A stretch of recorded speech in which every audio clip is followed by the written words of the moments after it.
Radio Vatican, France et Afrique.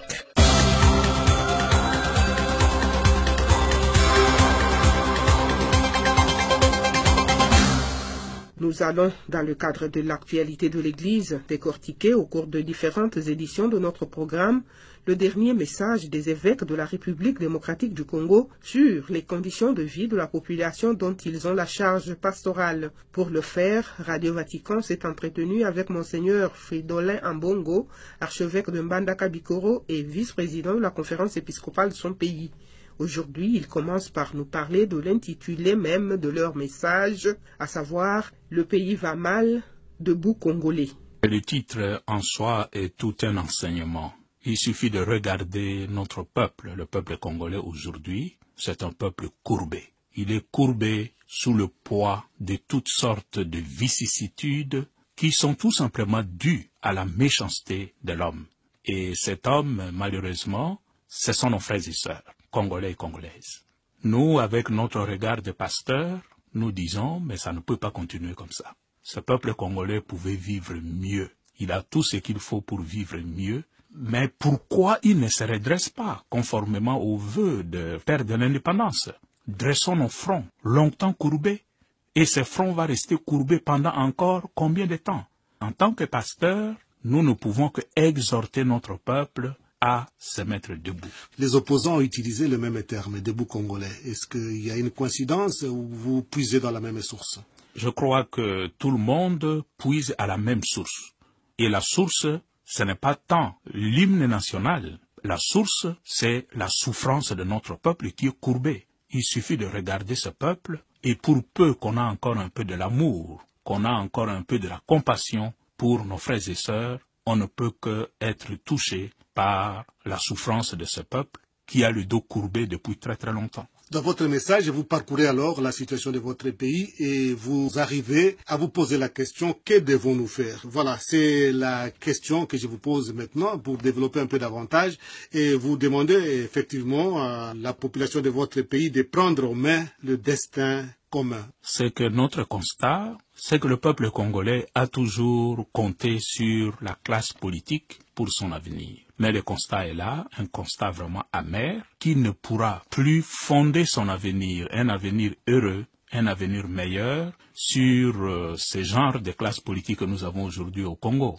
S'il veut qu'il y ait un changement dans le pays, c'est à lui de se prendre en charge et se donner une nouvelle orientation pour son avenir et pour l'avenir de ses enfants. La classe politique, heureusement, on trouve encore quelques-uns qui se distinguent. Malheureusement, leur voix ne se fait pas entendre. On a l'impression qu'il y a un système qui s'est mis en place au Congo, qui broie la bonne volonté, qui noie les efforts de ceux qui voudraient tirer le pays vers le haut pour que le pays continue sa descente aux enfers. Et nous ne pouvons pas rester bras croisés devant une situation pareille. C'est pourquoi nous, en tant que pasteurs, nous exhortons notre peuple à ce courage prophétique, à ce courage qui fait délier des liens et qui permet à un peuple de faire le saut qualitatif pour son bien. Pour son bien, mais sans tomber dans la rébellion, dans le désordre. Nous, en tant que pasteurs, nous ne pouvons jamais inviter à la rébellion, mais se prendre en charge ne signifie pas nécessairement entrer en rébellion et continuer à tuer les autres, mais il y a des droits civiques qui sont reconnus au peuple dans la Constitution et on peut le faire comme nous les évêques nous faisons. Monseigneur, avec un peu de recul, n'avez-vous pas été naïf avec les politiciens qui sont habitués aux intrigues, aux coups bas, aux calculs parfois malhonnêtes?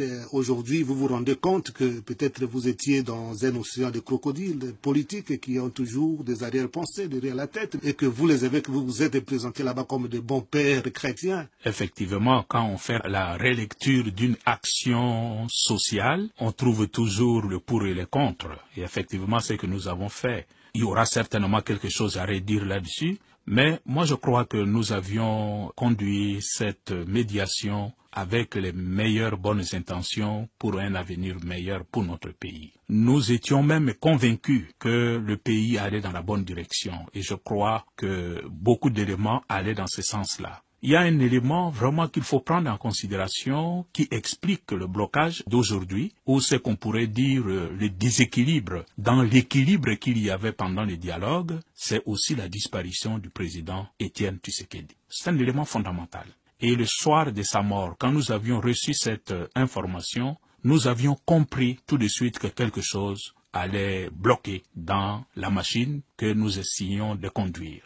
Et c'est ce déséquilibre, malheureusement, qui a été exploité par le pouvoir en place, comme, désormais, il n'y a plus rien en face, on peut faire ce qu'on veut, inutile d'aller dans le sens de l'accord. C'est ça qui nous a conduit dans la situation de blocage d'aujourd'hui. Le travail que nous avons fait, ça a conduit quand même à un accord. Et l'accord est là. Et cet accord s'impose à tout le monde, de l'opposition que de la majorité, et nous devons tout faire de se mobiliser pour que cet accord soit suivi d'application. Et nous n'avons jamais désespéré qu'on ne peut pas appliquer cet accord. Il est applicable dans le contexte actuel.